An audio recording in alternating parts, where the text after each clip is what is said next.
Welcome to my new blog. আগের ব্লগটার continuation part এটা। বলেইছিলাম পরের ব্লগটায় আসতে চলেছে পিকনিকের একটু প্রস্তুতি পর্ব আর পুরো পিকনিক। তো চলুন আজকে আবার আমার গল্প শুরু করা যাক।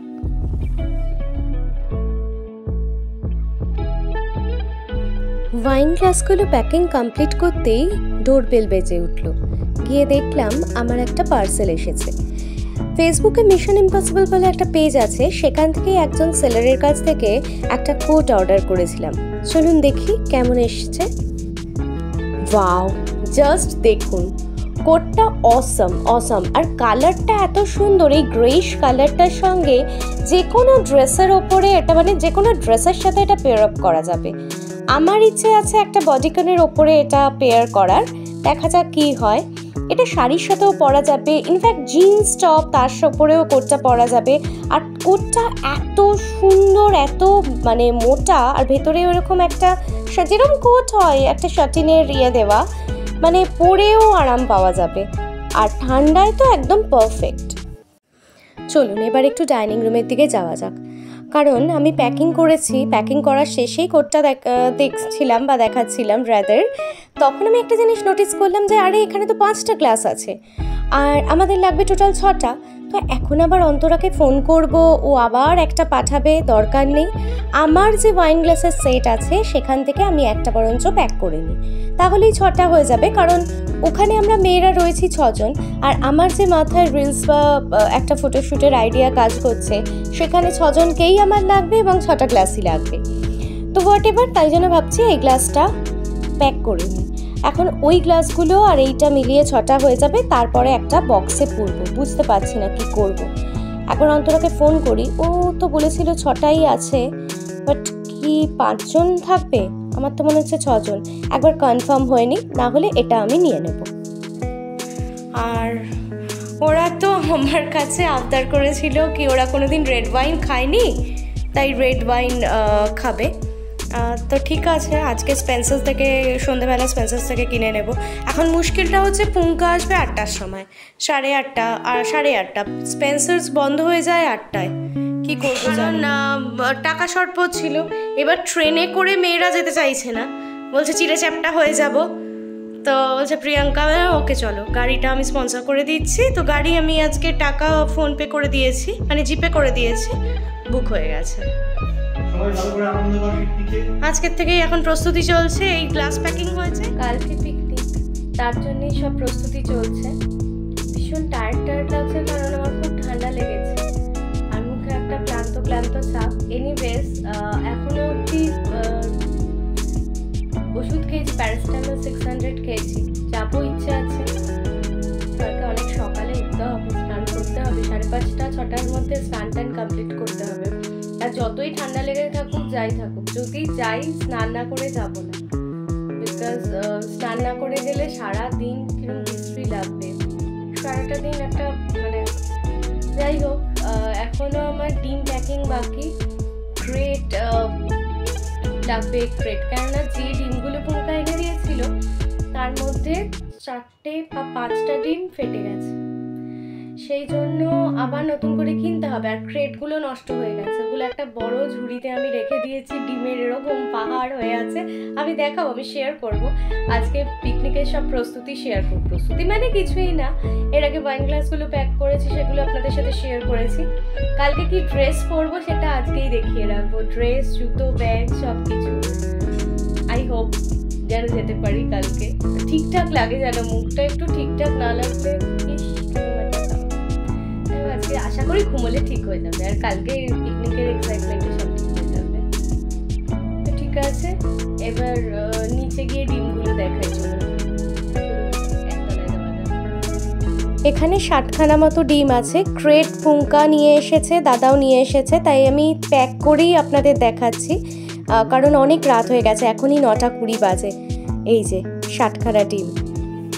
নিচ থেকে অনেক আগে চলে এসেছি, একটু খাবার দাবার গরম করছিলাম, কেন প্রচুর রাত হয়ে গিয়েছে।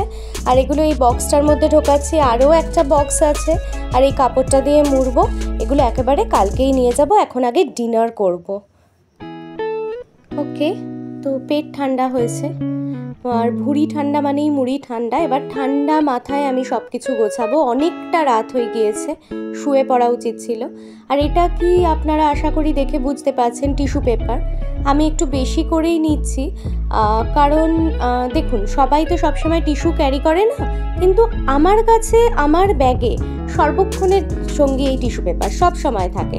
হ্যাঁ, হয়তো পরিমাণটা কম থাকে, আমি একটু বেশি পরিমাণেই আজকে প্যাক করছি, বিকজ আই এম শিওর এটা সবার লাগবে আর সবার কাছে নাও থাকতে পারে, তাই জন্য এটা খুব এসেনশিয়াল জিনিস আমার মনে হয়।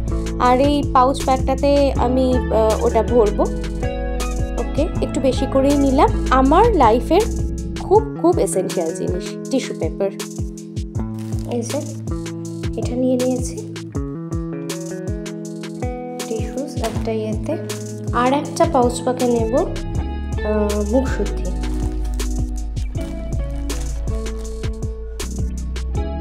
আবার সরি, ভাত খেয়ে উঠেছে তো সবে। এটা আমার মুখ শুদ্ধি, এইটা আমি আরও একটা পাউচ প্যাকে নিয়ে নেব। কত লেট হয়ে গেল না এখন। আমি ভেবেছিলাম কটায়, আমি ভেবেছি এখন 11টা বাজতে। এই ঘড়িটা একটু ফাস্ট আছে, এই ঘড়ির 11টা বাজতে 5, মানে 11টা বাজতে 15। আমি ভেবেছিলাম কত তাড়াতাড়ি ঘুমিয়ে পড়বো, আজকে কিচ্ছু হলো না। ঠিক আছে, ঝটাপট কাজগুলো করি। এবার মুখ শুদ্ধিটা প্যাক করবো। মুখ শুদ্ধি নিয়ে নিয়েছি, আমি তো একা খাবো না, সবাই খাবে, আর সবাইকে একটু একটু দেবো। আর এইটা এমন একটা জিনিস যে একজন খেতে দেখলে প্রত্যেকে বলবে হাত পাতবে, আমাকে একটু আমাকে একটু, তাই সবার জন্য একটু বেশি করেই নিয়ে নিয়েছি। এটা ডান। এবার জামা কাপড়, ব্যাগ, জুতো, এই চারটে একদম রেডি করে তাড়াতাড়ি করি। এইটা আমার কালকের একটা কোট সেট, এইটার সাথে পেয়ার আপ করবো এই সোয়েটারটা দিয়ে। ভীষণ সফট এই সোয়েটারটা। সো এবার ব্যাগ চুজ করার পালা। পিওর হেম্প, দেখছেন এটা দক্ষিণাপানের একটা কোনো শপ থেকে দাদা আমায় আজকে কিনে এনে দিয়েছে পিকনিকের যাওয়ার জন্যেই। আমার কোনো ম্যাচিং ব্যাগ ছিল না, তো আমার কাছে একটা হোয়াইট ব্যাগ আছে, বাট এই ব্যাগটা ভীষণ ভালো, pure jute, washable, little bit expensive but ভালো। আর এই ব্যাগটাও খুব সুন্দর, কিন্তু কালকের আউটফিটের সাথে এইটাই যাচ্ছে। এইটা খুব ভালো লাগবে কর্সেটের সাথে, এটাও ভালো। এটা অন্য কোনো একদিন কিছুর সাথে ক্যারি করব, এটাও একদম নতুন। এই সাদা ব্যাগটা তত্ত্বে নিয়েছিলাম। এনিওয়েজ, এটাই কালকে আমি ক্যারি করছি এই কর্সেটটার সাথে। আর এই হোয়াইট হাই হিলসটা আমি কালকে পেয়ার আপ করছি, মানে কর্সেট, ওই সোয়েটার, ওই ব্যাগ, আর এটা আমার জুতো। এইটা কালকে আমি পরবো। Very very very much excited. শাড়িটা কেমন লাগবে, আই হোপ ভালো লাগবে। তো চলুন, কাল দেখা হচ্ছে। গুড মর্নিং, আজকে picnic day. I am very happy and excited. এখন ঘড়ির কাঁটায় বাজে 5:30। পুঙ্কা ওয়াশরুমে গেছে, এরপরে আমি যাব, স্নান করব, রেডি হব। আমি ডাইনিং রুমের জানলা থেকে আপনাদের বাইরের ভিউটা দেখাচ্ছি। ক্যামেরায় যতটা আলো লাগছে, আকাশটা অতটা আলো নেই, বাইরেটা ঘুটঘুটে অন্ধকার। তো চলুন একেবারে রেডি হয়ে লুকটা শেয়ার করি। আমি রেডি হয়ে গিয়েছি, এখানে রেডি হয়ে আপনাদের সঙ্গে আমার লুকটা শেয়ার করছি। তো here is my final look. আর আজকে অনেক ফ্রেশ লাগছে, আমার দেখে বোঝা যাচ্ছে না যে আমি সারা রাত জেগেছিলাম।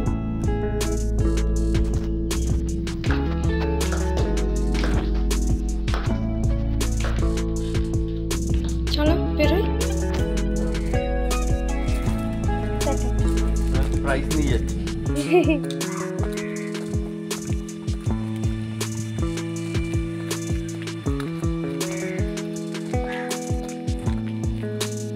তোমরা মনে হয় চলে যাবে, তারপরে আমাদের গাড়ি ছাড়বে।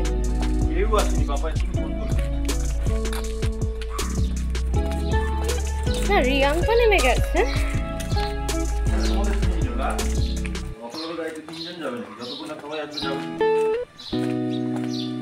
বাবা, সেই 9টা হলে তো মুশকিল। এখন 7:30 পৌনে 1টা বাজে, এখন বেরিয়ে গেলে ঠিক আছে। চলতে হবেই।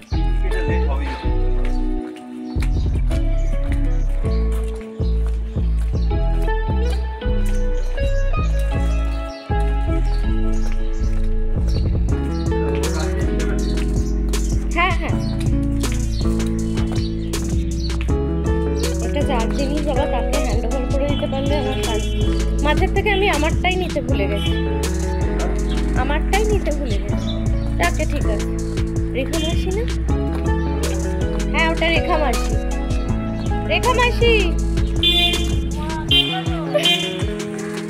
পিকনিক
লক করা না কেন? লক করা তো কাকা খুলে দাও। করছি তো, খুলছে না।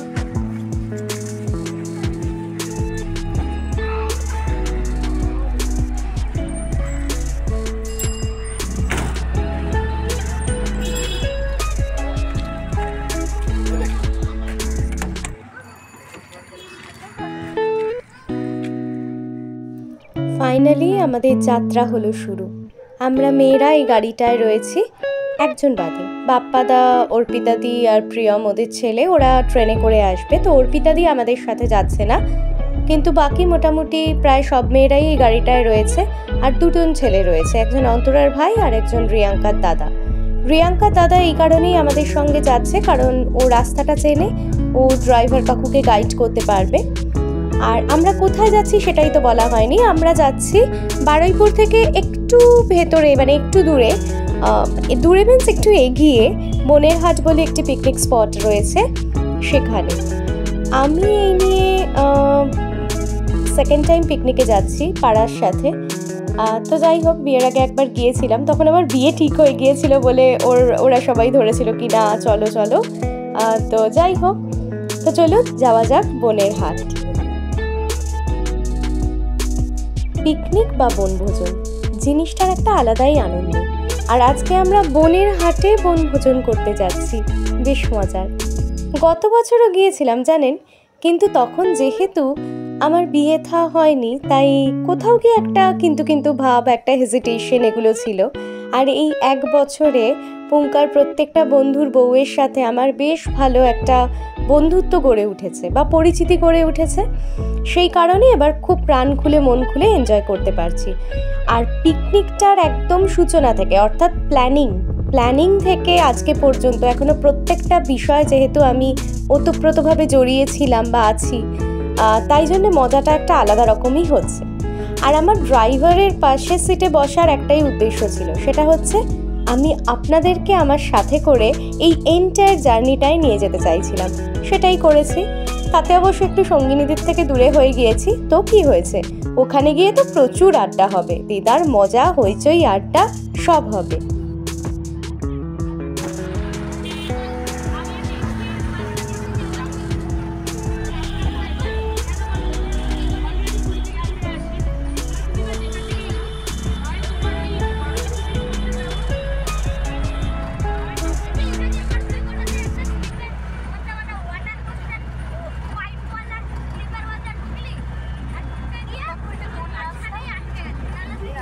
পথ চলতে চলতে কলকাতার পথ ছেড়ে আমরা দক্ষিণ 24 পরগনার পথ ধরে নিয়েছি। হু হু করে আমাদের গাড়ি চলছে। এবার আস্তে আস্তে রোদ্দুরের তেজ বাড়ছে, একটু একটু গরম লাগছে, কারণ সূর্যরশ্মিটা সোজা এসে গায়ে পড়ছে তো, তাই জন্য। তাতে কি হয়েছে, এই পথ চলার একটা আলাদা অনুভূতি আছে। আমার এই জার্নিটা ভীষণ ভীষণ ভালো লাগে।